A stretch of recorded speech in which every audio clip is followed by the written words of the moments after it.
Жаз мезгілі басталысымен табиғат аясында тынығуға асығатындардың қатары артады. Көрікті табиғатымен ерекшеленетін Түлкібас ауданы бүгінде өңірдегі ең танымал туристік бағыттардың біріне айналып келеді. Таудың саф ауасы, мөлдір бұлақтары мен жасыл желек көмкерген демалыс орындары тұрғындар мен қонақтарға жайлы жағдай ұсынып отыр. Мұнда отбасылық демалысқа да, достармен серуендеуге де барлық мүмкіндік қарастырылған. Біз мынау Шымкент қаласынан бүгін отбасымызбен Балықты көліне келіп демалып жатырмыз.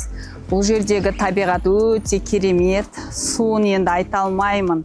Су өте тынық және салқын, жаздың ыстық күндерінде өте келіп демалғанға қолайлы жер екен.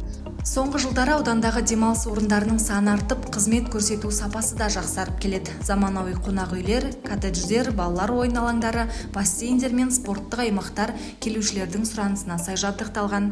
Әсіресе демалыс күндері келушілер қатары көбейіп, ауданның туристік әлеуеті айқын байқалады. Кәсіпкерлер жаңа жобаларды жүзеге асырып, ішкі туризмді дамытуға өз үлестерін қосуда.